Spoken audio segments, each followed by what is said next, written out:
a lot of people in the CBD side of this industry, the hemp side of this industry, kind of underappreciate the value of terpenes. That's Joe Ullman, plant breeder and hemp grower from Atlas Seed Company. This is the Lancaster Farming Industrial Hemp Podcast. My name is Eric Herlock, and today's show is all about terpenes. So what are terpenes, and why are they so important?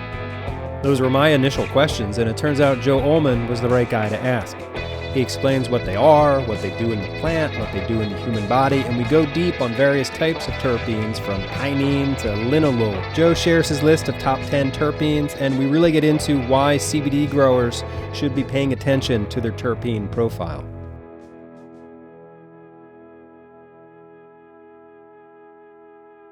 Before we get into the conversation with Joe, I just wanted to take a moment to mark the passing of 13-year-old Charlotte Figge, who helped bring the medical use of CBD into the mainstream. She had a rare form of epilepsy called Dravet syndrome, and after exhausting all other possibilities, Charlotte's mother turned to CBD, and the rest, I suppose, is history. Charlotte died last week from complications related to COVID-19. My condolences to Charlotte's family.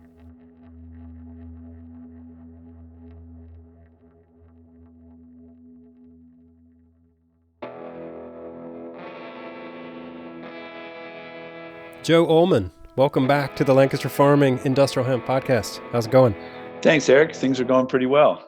You're having an okay time in this shutdown, quarantine time of the virus? Yeah, I'm doing okay. As you know, agriculture is still going on. It doesn't wait for anybody. Mother Nature is charging on with an early spring, so we're doing well here. Good.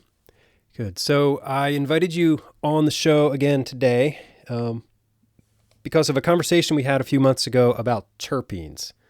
And I admit that I don't understand what terpenes are at all.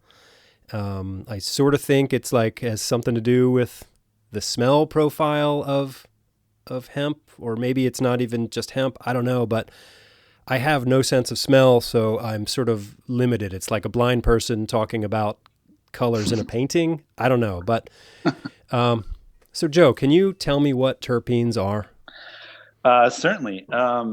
For those of you that don't know me, my name's Joe Ullman, and I'm a co-founder of Atlas Seed Company. I specifically oversee the CBD breeding side of our company, and we specialize in breeding terpene-rich, auto-flowering cannabis and hemp genetics. Like you said, Eric, we talked a lot about doing a terpene-specific podcast. And I think the biggest reason is a lot of people in the CBD side of this industry, the hemp side of this industry, kind of underappreciate the value of terpenes.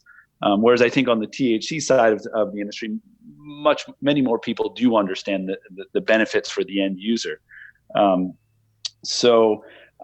Without further ado, let's jump in. So what are terpenes? Well, a broad definition of terpenes are any various, this is the Webster definition I thought I'd start with, any various isomeric hydrocarbon rings found in essential oils or resins. Now, what does that mean to the farmer? Hydrocarbon rings. Basically, the importance of that is there are bigger ones and there are smaller ones, and we could call the smaller ones terpenes monoterpenes, and the bigger terpene molecules would be diterpenes or even sesquiterpenes, and that basically, the bigger they are, the more of those hydrocarbon rings they have, and there's an importance to the size of them as we get talking here a little bit about the stability of them. The larger the terpene, the more stable it is during the processing process.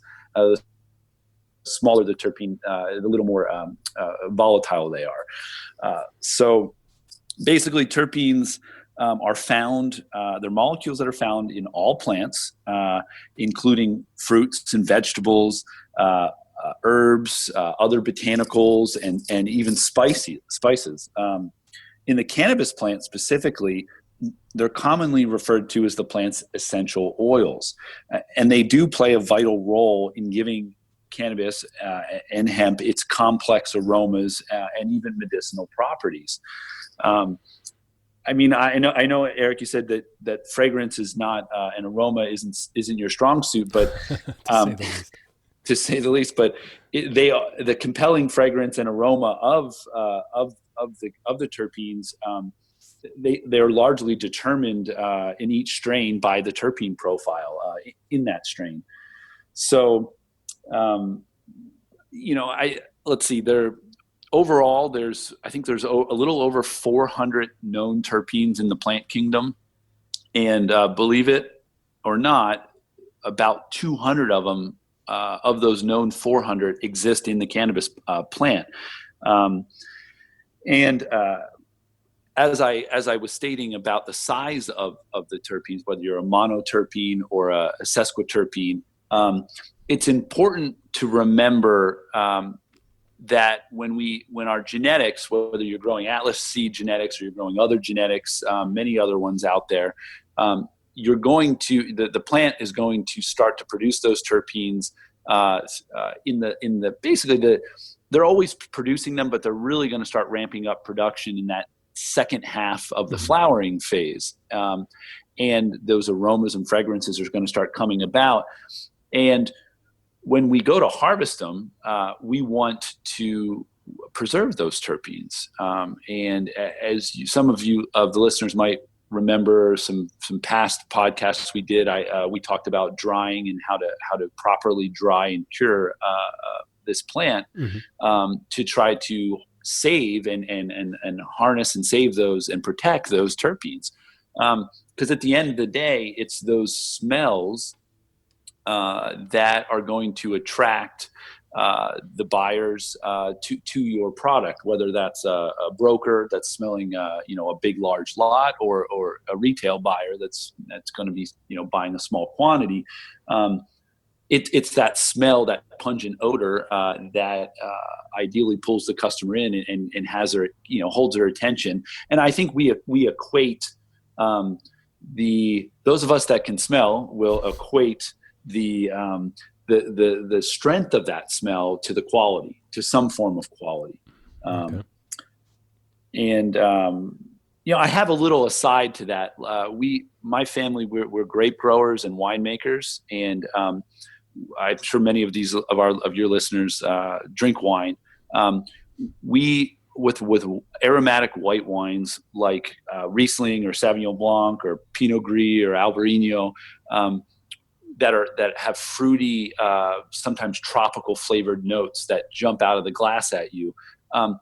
When we're making those wines, we are fermenting those white wines, those aromatic white wines, at colder temperatures, sometimes even down as low as 45 degrees Fahrenheit.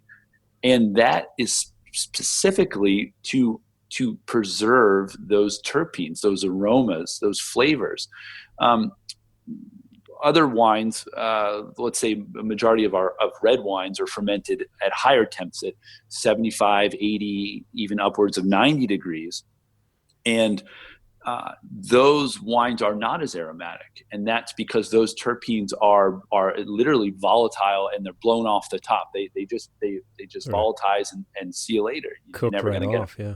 Cooked right off. So it's the same kind of thought when we're talking about our drying room or our drying shed or our barn. We don't want those temperatures to get up past 90 degrees. We want to go longer, slower, cooler temperatures, so we can preserve those nice aromas. But there's more to it than just smell. Are there other ways to quantify terpenes? Yeah, I mean, you could. Well, I would say this in an actual application of let's say smoking a flower with, let's say, when you start to get terpene levels up over about 1.25%, 1.5% of the total dry weight, and some of you growers out there are maybe have gotten terpene analysis with your cannabinoid analyses, they'll give you a percentage. Now, when you get in my experience, when you get up over 1.25% to 1.5%, you really start to you can notice. Boy, that smells really stinky, or that smells really strong. when you approach 2%, I can really notice a difference in the smoke, in the creaminess of the smoke. Like And visually, so like you can see it in the creaminess of the smoke. you can see it and you can feel it. The flavor is in your mouth more. The smoke is creamier and thicker. And like I said, I'm no expert and no scientist, but I have been breeding for a while and been looking at these analyses and then testing the products that we're growing. And so when you get up over 2% terpenes, you really do start to notice an end user result. You're like, wow, that's creamier. That's a softer, a smoother smoke. And it also, the flavors are there. They're noticeably more than, say, a flower that only has 1% terpenes. I've been at some cannabis conventions where I've seen flower with analyses that say that they're 3.5 to 4% terpenes, which is indoor grown and very attractive. I've even heard, I think on another podcast, on the Hemp Entrepreneur podcast, where someone was talking about a Nevada breeder that had 7% of just one single terpene. Now that's mind blowing. I would love to get my hands on that and see what that's like. But in general, we're talking somewhere between 1.5 to 2.5% terpenes. So that's one way that you can quantify terpenes, or another way. Okay. And so how do they work? What do they do? Well, there's something I think that a lot of cannabis users are familiar with called the entourage effect. And I think that helps to lend itself in explaining how they work. They basically work in conjunction with the cannabinoids in our body. So our endocannabinoid system, we have receptors. They're classified, I believe, as CB1 and CB2 receptors. CB1 are in the brain, CB2 receptors are in the rest of the body. Many of these terpenes interact synergistically in a way that magnifies the therapeutic benefits of the plant's cannabinoids, whether that's CBD or THC or CBG or the new one, CBC. So that the medicinal impact of the whole plant is actually greater than the sum of its parts. It's been explained to me in a couple different ways, and I've interpreted it in a couple different ways. Think of the cannabinoid receptors as kind of a lock and key fit. Whether, let's say it's a CBD molecule, it's going to fit specifically into the receptor site. The receptor site can get overwhelmed with say CBD molecules. Certain terpenes can act as solvents on those receptor sites to help facilitate a greater uptake of those cannabinoids. Okay. It's kind of important to consider the entourage effect, like when you say if you're hit with or you're interpreting data based on studies where, say, 100 milligrams of a single molecule CBD, let's say an isolate, is administered versus, say, 100 milligrams of a CBD-rich whole plant cannabis extract. Cannabis is inherently polypharmaceutical in a way. Its synergy arises from the interactions between the terpenes and the cannabinoids together. So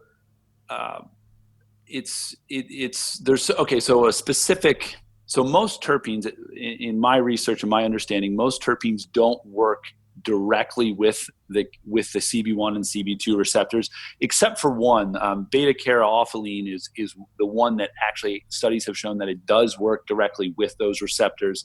All the other ones seem to work in some way to help modulate the uptake of those other cannabinoids, whether it's THC or CBD.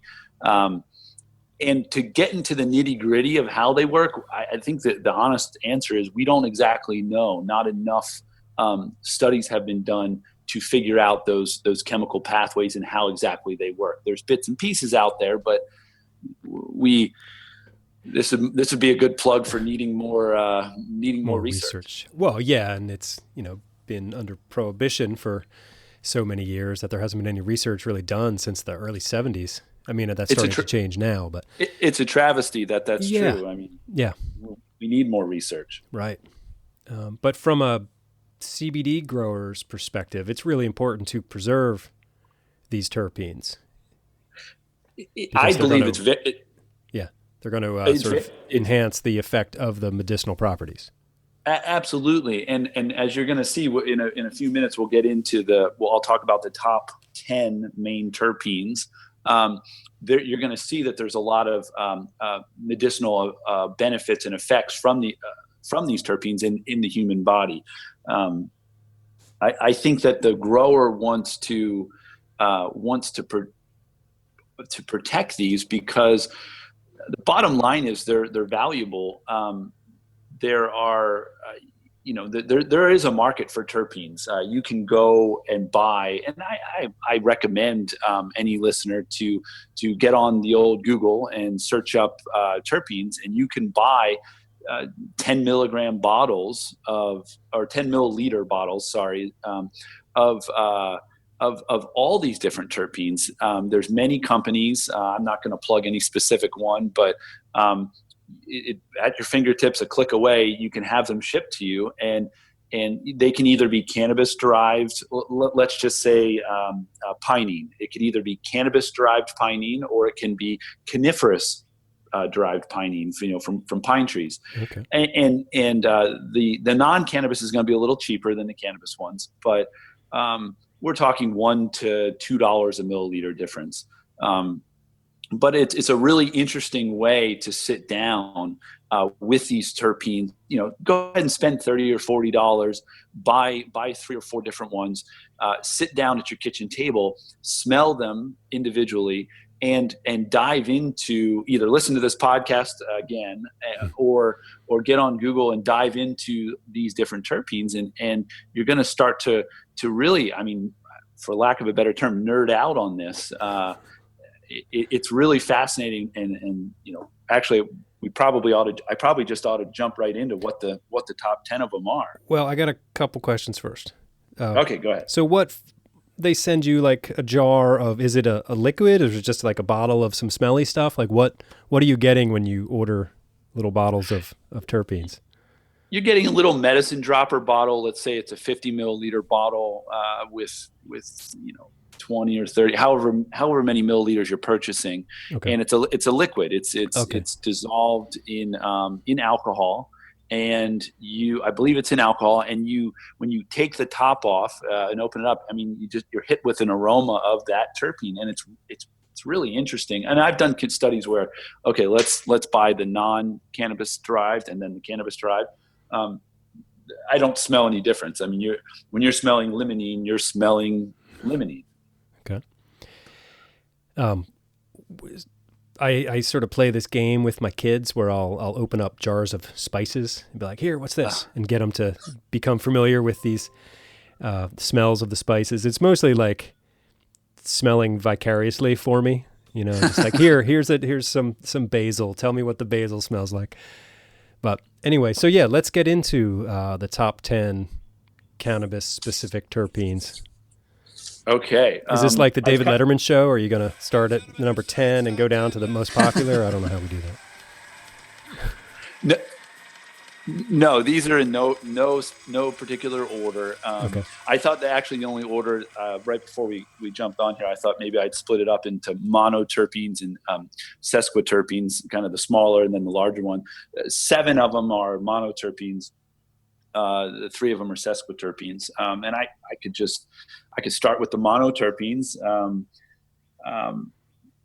The first one is terpinolene on the list. Terpinolene is a monoterpene. It's found in allspice, cumin, lilacs, and apples. It has a sedative effect if inhaled alone. And when combined with THC or CBD, it can enhance, actually, their studies show that it can enhance cognitive creativity with an energetic, uplifting mood enhancement. It is what I'm going to do is I'll give examples in each one. Where else in the plant kingdom it's found. I find Okay. that's kind of an interesting part to it. So yeah, that's terpinolene. In our genetics, in our Atlaseed CBD genetics, in our auto Wilhelmina and our auto Purple Star, we do that. That is our biggest featured terpene in both of those strains, coming in at between 0.5% and 0.75% just in that terpene alone. And what I think what that gives us is a really kind of a spicy berry flavor, or sorry, aroma and flavor. Jumping on to the next would be limonene. This is my favorite terpene. It's found in all citrus. It is the second most prevalent terpene in all of the cannabis genome, behind Mersin, and we'll get to Mersin a little bit later. The limonene has antifungal, antibacterial, antioxidant, anti-anxiety, and antidepressant properties in humans. Strains that are high in limonene tend to work synergistically with the cannabinoids to create like energetic and uplifting mood effects. And I have a very specific story about limonene. A few years back, when I was living in California, I went to a Cannabis Cup convention, and there was an extract company that had all of these terpenes extracted and singled out alone, and we had the ability to try them all out. Mm-hmm. And so they had I was there for a couple of days, so I tried. I didn't want to try them all because I wanted to see what the effects were. So I tried the first day. I tried limonene, and they had like a dab rig set up where basically, you could essentially take an inhalation of this terpene, and the limonene was. I felt like after taking it, like I had 4 cups of espresso. My energy was up, my mood was up instantly. I had a big smile on my face. I wasn't, it wasn't like I was, stoned or anything. It was more like I was very, very cognitively aware and felt really good. It lasted for about a half an hour. And I started thinking about, okay, what else is limonene in? And it's like, okay, it's in orange juice. Well, we drink orange juice in the morning to kind of help wake us up a little bit. Sometimes smells of citrus scented candles or sprays are generally a positive mood effect on me anyway. So it wasn't a stretch to think, okay, so limonene. So it's an uplifting terpene. So if you have, if you are going to be taking a strain that's features limonene prominently, I think it's if you transfer it over to the THC side, it's more of the it's a terpene that lends itself to the sativa side of that whole spectrum of cannabis flower. Moving along, we'll get to pinene. Now there's an alpha and a beta pinene. Pinene is found in coniferous trees and pine trees. It is the most prevalent terpene found in all of nature. Think of all the pine trees across the whole world. Sure. It has a very strong anti-inflammatory traits, especially in the brain, as well as showing a broad spectrum of antibiotic characteristics. It acts as a bronchodilator. Now, I have another example of that. Stop me if I'm rambling. Well, here. Bronchodilator, that's your lungs. It's what, maybe explain that term to me a little bit. Okay, so exactly. So your bronchioles. So you're in your lungs. Let's keep it simple. If you're getting congested, if your lungs are congested, you need to clear out your bronchioles, which I believe are little pockets or air sacs or pockets in your lungs that can fill up with fluid or you become congested. So a dilator is going to help open those up and help move out that whatever is in there congesting you. And for me specifically, this coming up on my 11th outdoor cannabis season, we come across when you're growing hemp outside, you're going to come across molds. Even in the best of years, like we all experienced here in Pennsylvania on the East Coast last year, you're still going to have molds show up, botrytis molds show up in your flowers, in your drying room, and if you're taking it further to your trimming endeavors, trimming rooms. So for me, I have very sensitive lungs, and I do get I'm very sensitive to low levels of these molds, and so my wife has always said, come harvest time, I'm always going to be congested. And that's even last year, where we basically had no mold. I'm still getting congested. What I do is I heat up water on the stove in a pot. I get it boiling, and I drop in a couple drops of alpha and beta pinene, and then even terpeneol. Terpeneol is another terpene we'll talk about in a few minutes.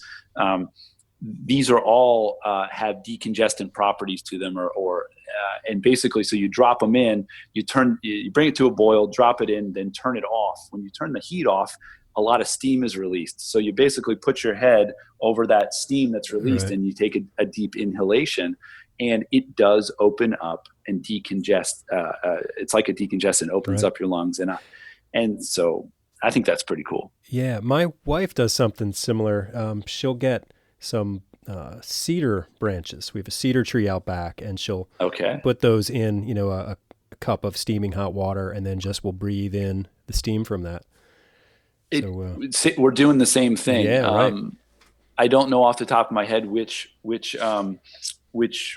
terpene that cedar is most prevalent, but it's definitely the terpenes in there that are helping. Yeah, helping to open her up. Some pinene, right?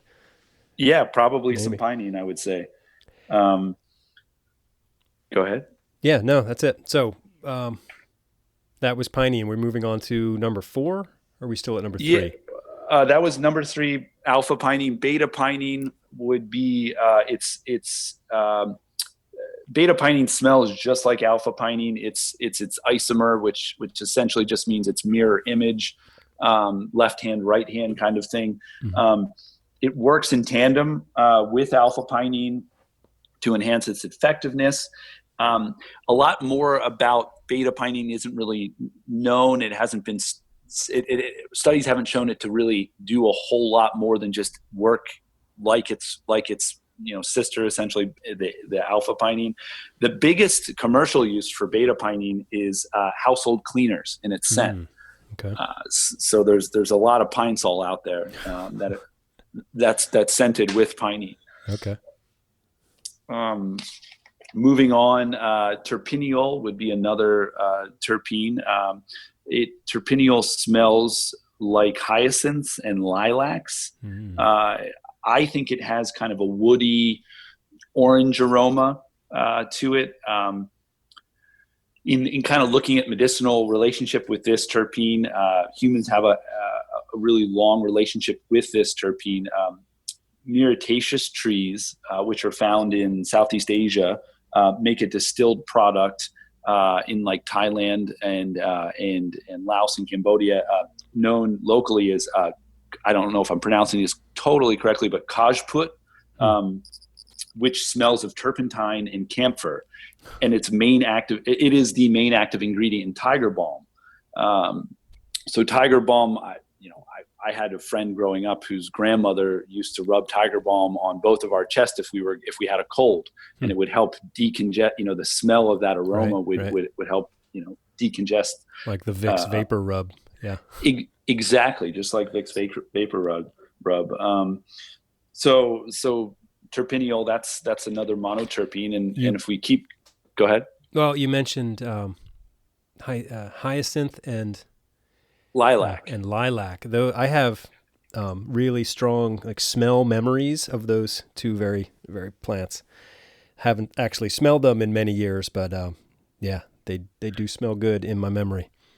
Okay, so you have smelled before. I have.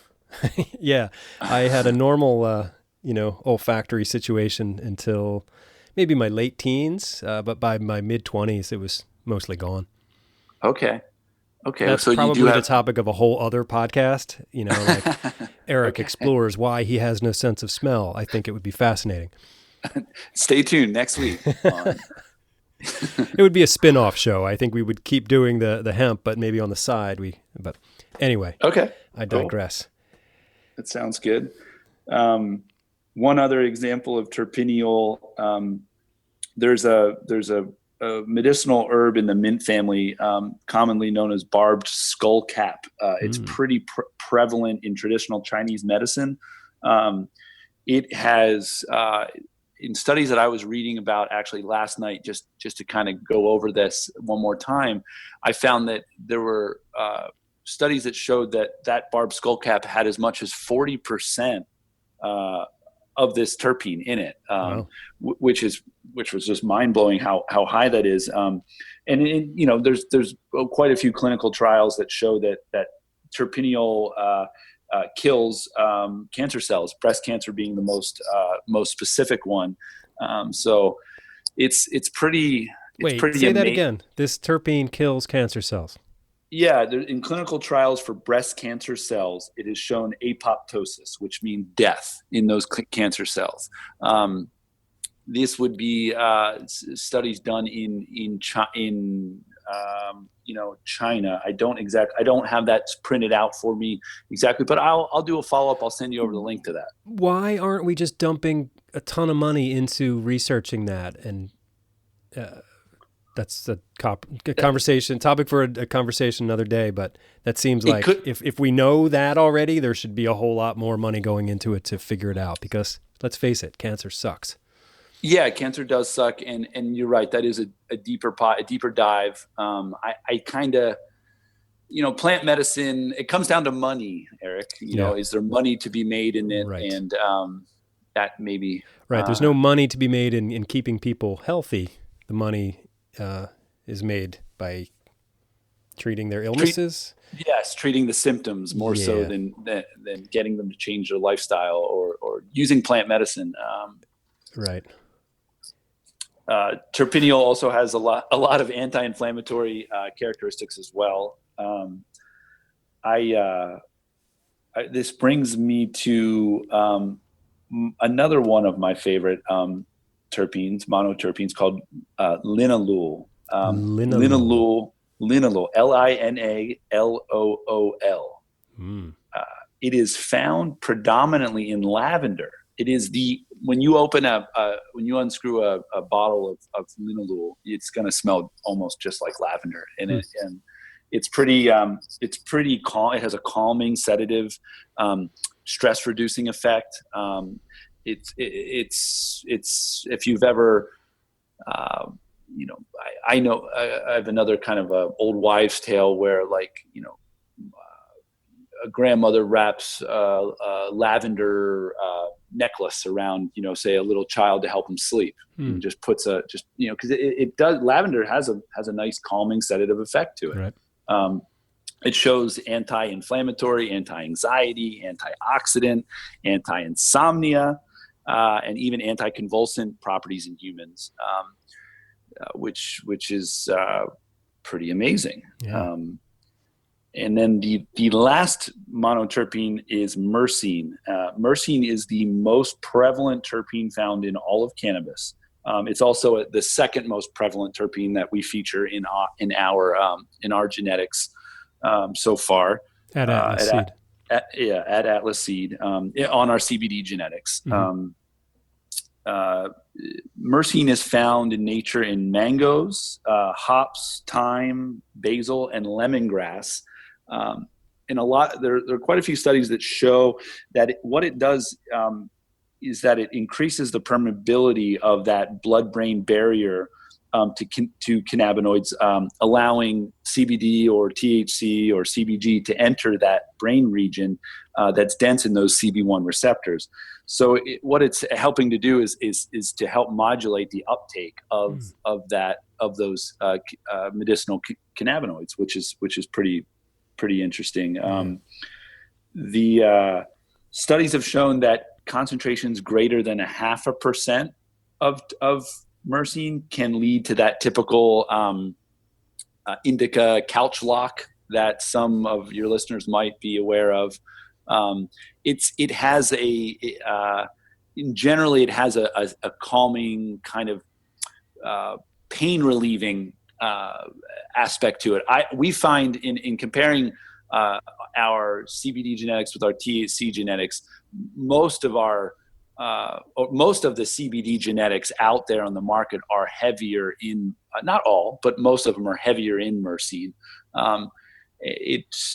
To me, I feel like Mersin and CBD kind of work together really well in that sort of pain relieving, anti-inflammatory kind of sedative manner. Mm-hmm. So that would be the monoterpenes, and then the three sesquiterpenes, which are a little bit bigger. We'll start off with neurolidol. Neurolidol is also found in lavender, tea tree, and lemongrass. It has a pleasant woody aroma, and it also acts as a strong sedative when it's inhaled. It shows antioxidant, antifungal, and antimicrobial characteristics.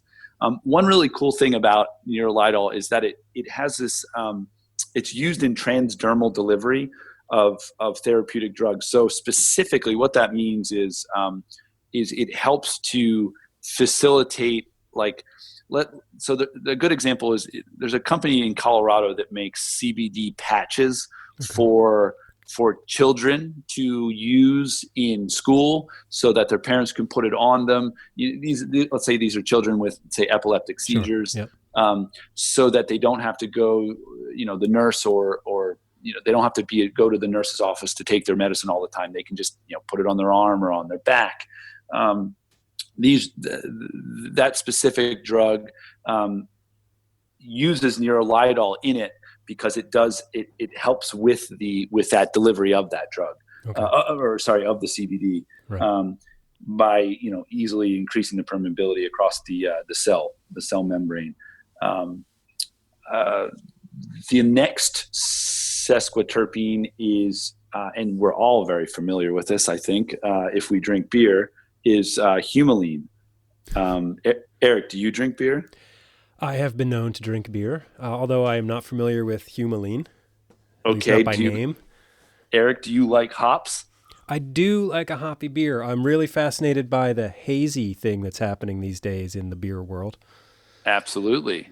Yeah. That hazy thing is more of a characteristic with an unfiltered nature where the yeast is not filtered out.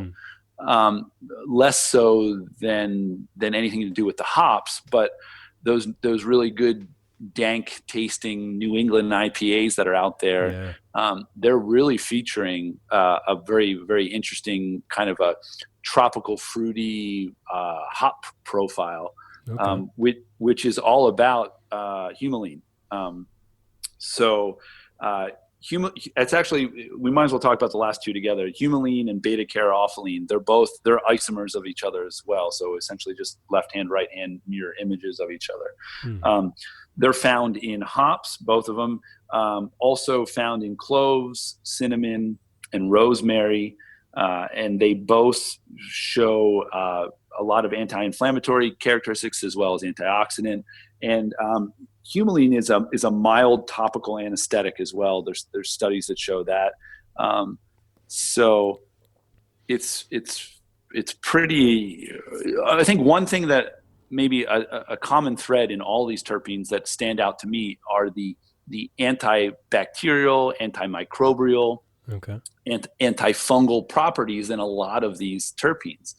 And you might kind of think like, well, okay, why? What's the deal with that, or why? And I think that it's important to realize that the plants, first and foremost, these plants, all throughout the plant kingdom, are producing these terpenes for survival purposes. Right. They're either warding off insects or herbivores that want to eat them, or fungal pathogens.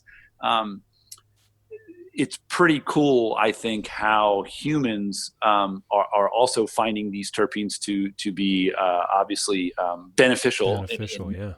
Yeah. In medicinal ways. And the take home for me, where I'm getting a little excited here, thinking about it, is the fact that so there's over 400 terpenes in the whole world, right, in the plant kingdom. Around about 200 of them alone are found in the cannabis plant alone.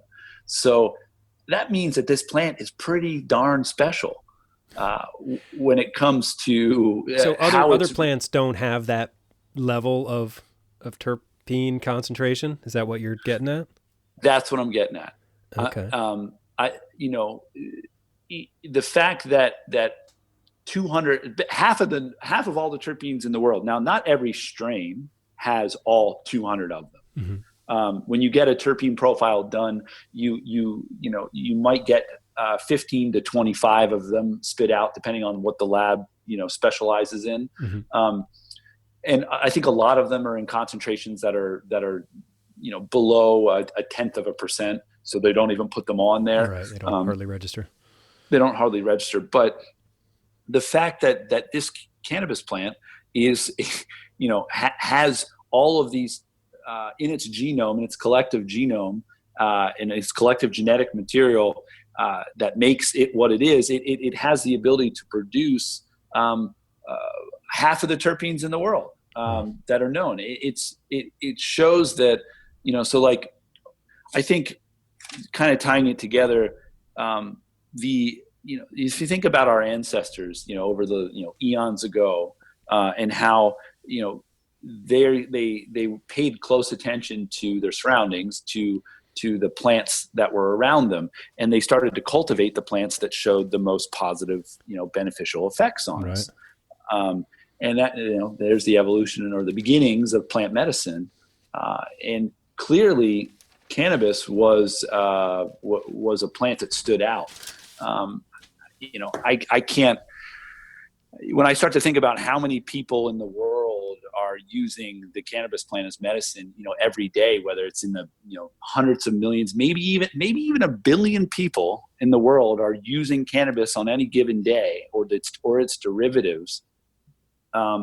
There's a clear affinity from of this plant between the human species and this plant. And as we touched on earlier, it's a travesty that it's been made illegal in a lot of parts of the globe. But in some parts of the world, that didn't happen, right? Like in parts of Asia, there was not a prohibition, so people have just been continuing to use this plant in all its forms for, uninterrupted for thousands of years. Yeah, or be honest with you too, Eric. I mean, not everybody follows the rules. There are people. What are you saying, Joe? I'm just saying that there's a clear affinity that it's like cats with catnip, right? Cats could go crazy with catnip; they're attracted to it. I feel that humans and the cannabis plant, it's the same thing. There's clear benefits to using it as medicine, whether it's stress relief or creativity or pain relief. And it's not just the cannabinoids. It's not just CBD. It's not just CBG or THC. It's also these terpenes that play a synergistic role. Right. I was researching for another interview with an interview about a new edition of Jack Herer's book, The Emperor Wears No Clothes. And there's a great phrase in there where Jack Herer talks about the ancient symbiosis between this plant and people. And, of course, if you read that book, he goes into great detail about the history of the plant throughout the ages, throughout cultures. So yeah, absolutely. It's undeniable to me how in demand this plant is with humans. I mean, it's definitely we're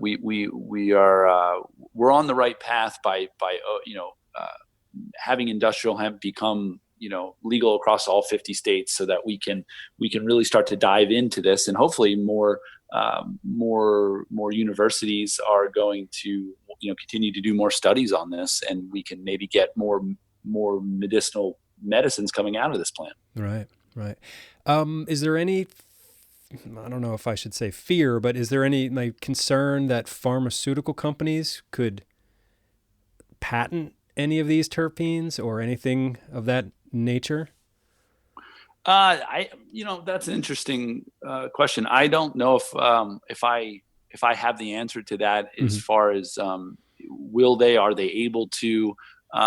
What I think, common thing, what they would do is probably find the molecule and then just make a copy of it. Right. Yeah, a synthetic version of it, and then maybe make that get a patent on that. Can plant breeders create new terpenes? Or is that not up to man? That's up to God and nature. Yeah, I think it's more up to the evolutionary. I don't know of any. I don't know. That's a good question. I don't know when the last terpene was found. And if there is any research being done on new terpenes, it'd be interesting to ask. This would be a question for Mr. Tom Colton, because he was saying on a couple of weeks ago's podcast about how he has a new lab set up in his breeding endeavors, and really you're going to need that lab set up to start to be able to even detect these terpenes, and then maybe start to do some research on compounds that maybe there is a compound that doesn't fit into what is already known. It's like maybe what's this part of the test? So there maybe are that's some a discoveries waiting out there. There could be. Yeah. So when people get their COAs done through a testing lab for cannabinoids and all that, can most labs also do a terpene analysis, or is that like a special feature of a lab? No, most labs can do that. Every lab that I've come across pretty much can. They'll charge you a little bit more. Most commonly, like another $50 to $75 to do that. It takes a little longer, a couple extra days for them to do it. You have to send them a little bigger sample, but it's interesting information to have. I don't feel. You see it all over the packaging. You see terpene profiles on a lot of the packaging in the THC world, in the mature market states, rec states like California and Colorado and Oregon and Washington State. You don't see it as much on the CBD products. Really, I do know that Ben Davies with Wild Fox Provisions, he is working on bringing to market really quite soon strain-specific cultivars, where I believe he's going to be featuring different terpenes of that. So and that's what it takes. It takes entrepreneurs, it takes product developers that are going to start featuring these terpenes and putting them out there so that the consumer can be aware of them and educate themselves about it. Right. Do you think most CBD growers are getting the terpene analysis done, or if they're not, you would recommend that they do? Yeah, no. The answer to that is no. I do not believe most are doing that, especially here in the state. I do recommend every grower getting at least one done on their crops, so they can start to understand what the terpene what the levels are. The profiles are interesting, but maybe, hey, maybe I don't have time to sit down. Maybe I don't have access to the internet in an easy way where I'm going to sit down and, quote, nerd out on all these different, terpenes, right? Maybe that's not my thing. I've got too many other things to do. But just understanding the level. And I would love to be able to, have a bunch of growers or anybody, or just people, and be able to say, here's a 1% terpene, here's 1.5, here's 2, here's 2.25. What do you smell the difference?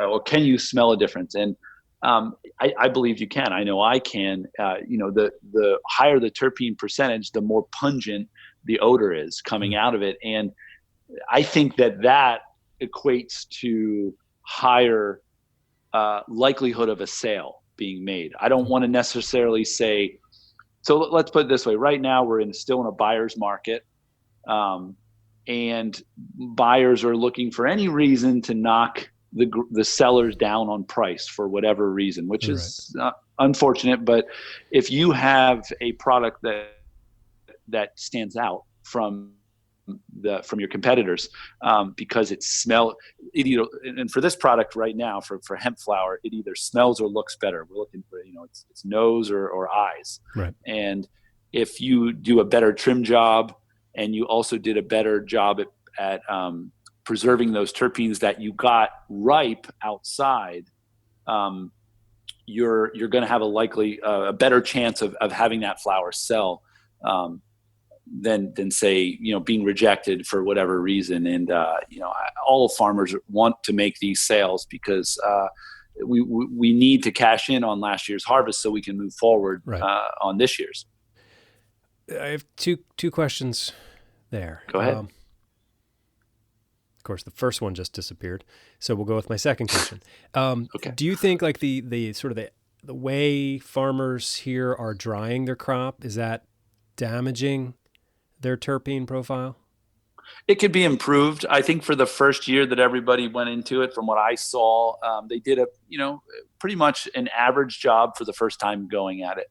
I think that they need to learn in general to lower slower, more dehumidification, a little less heat, and maybe having space so that they can not be in a rush. Maybe if I could stretch it out over 10 to 14 days instead of trying to do it in 5 days, you're going to get a better product. And then I think trimming too is a general thing for this smokable dried flower market. I've been seeing in the last few months a lot of growers' flowers, being quote rejected by the buyers because the trimming is too shaggy. There's too much water leaves. There's too much green material left on that flower. Okay. And I'm going to be honest with you guys, farmers, those water leaves, those bigger leaves that are left on there. I'm not talking about the really big fan leaves, but the longer, darker green color leaves that are around that flower, that tight flower bud. They don't smell as strong. They don't smell as good as the actual flower does itself. They smell more like dried hay, or they have like a chlorophyll smell to them, which would be more like dried hay. And that's not going to make the sale for you. Right. They're blocking the good smells. So you want to get that out of there. Exactly. All right. I remembered my first question. Go ahead. Do the terpenes continue developing after the plant is harvested, or is it sort of like done at that point? They're done when you cut them off, but you can preserve them because they're very volatile. You don't want to lose them in, say, higher heat situations. And we're talking, 85, 90 degrees. You're going to start to see some of those monoterpenes volatilize. The sesquiterpenes are maybe a little bit warmer. They can hang on there because they're a little bit bigger molecule, a little bit more stable.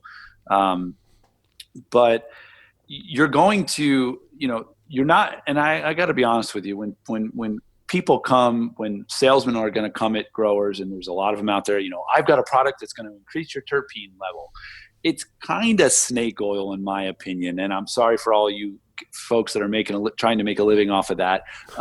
But I feel like proper plant nutrition and proper light and the right amount of water, so the growing techniques, and then your genetics, what you're growing, that's what's going to, the first three are what's going to allow the genetics to develop in its most robust or best form.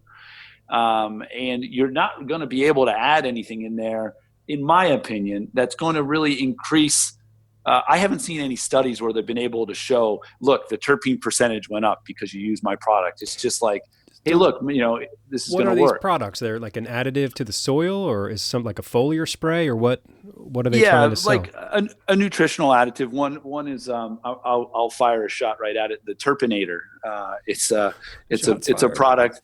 Yeah, it's a product that it's a 004. It's got potash in it.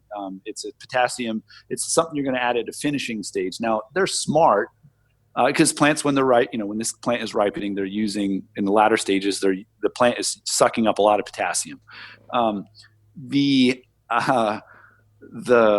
this product, Terpenator, it's a good product. I mean, because you want to put potassium sulfate on your product at the end, on your plant. You want to water it in. But they probably added, it smells very floral, right? So they obviously put some scent in it so that it smells like, oh boy, that smells really good. I've had arguments and discussions with other growers about, some believe it definitely works, and I don't, they're good growers, and I don't want to discount their thoughts, but for me, the cost of it's not worth it. It's not worth paying. You got to remember, like potash, if you're buying myriad of potash, it's not that expensive. It's pretty darn cheap. But if you go to buy this guy's product, say Terpenator, it's not pretty darn cheap. There's obviously quite a markup on it. I don't feel like that's the best value, where, especially on these hemp growers, where the margins are a lot smaller than other aspects of the cannabis market, should be wasting their energy or their time on products that are going to necessarily enhance the terpenes. I think the terpenes are going to be what they are given the genetics that you're growing and the way you grow them. So good nutritional health, good amount of water, no drought stress, and then good genetics. Yeah, that makes sense to me. You mentioned earlier about like the harvest window, like trying not to harvest everything at once, trying to slow it down. That reminds me of our last conversation talking about the autoflower, where you can plant in succession and sort of give yourself that sort of harvesting window, right? Yeah, absolutely. Well, autoflowers, you can do succession planting, so you can better maximize your post-harvest infrastructure, whether that's your drying room, drying shed, barn, or your labor, available labor source. You can, succession planting every 2 weeks is a good, generally speaking, with a broad stroke brush, we'll say, is a good way to go about it every 2 weeks. So, you're going to give yourself at least 10 days of drying, and then a few days to unload your drying space and process, whether you're going to shuck it or buck it down, and then here comes the next, hot on its heels is the next crop that you're going to fill back up your drying space with. And with our genetics, with Atlas Seeds auto-flowering genetics, you can, they're all roughly 70-day strains. So, if you're starting mid-May, you're going to start getting harvest in late July, we'll say, or mid to late July. And then every 2 weeks, you could go, right on through to the full terms that are going to be coming in October, right. Mid-October. So you can better utilize your, or let's say, better utilize your infrastructure. Right. Cool. So what else? What do you think hemp farmers should be thinking about these days, Joe? I think that hemp farmers should be thinking about selling their cashing out their 2019 harvest, so they can have cash in their pocket to buy and purchase seed for the 2020 growing season. I feel like most of my advice to a lot of the farmers were that, generally speaking, we shouldn't be betting the farm on hemp this season. So a lot of feedback I get is a lot of growers are going to be growing about half as much as what they grew last year. A number of them have asked, should we take a year off? And I said, no, I don't think you should take a year off. I think you should grow as many different genetics as you can from as many different sources as you can afford, and maybe not grow as much quantity, but to grow them to see what grows best in your climate, in your soil. I would like people to buy Atlas Seed genetics, but by no means do I think you should stop at ours. And I'm not sitting here to tell you that ours are the best. I think that ours do very well in a lot of different environments. However, there's a lot of microclimates, and there's a lot of, the proof is in the pudding. I think you should grow Atlas Seed genetics alongside of other genetics, and then you should make the assessment for yourself at the end of the season, which is the best one. Good advice from Joe Ullman. All right. Thanks, Joe. Great talking to you. Thanks, Eric. All right. That does it for today's show. Thank you for listening. My name is Eric Herlock. I am the digital editor at Lancaster Farming Newspaper. Check us out online at lancasterfarming.com, where, of course, you can find lots of links from today's show. All right. Also, follow us on Instagram at LF Podcast Hemp. And if you need to get in touch with me, drop me a line at podcast@lancasterfarming.com. All right. Thanks. Until next time, I'll see you in the newspaper.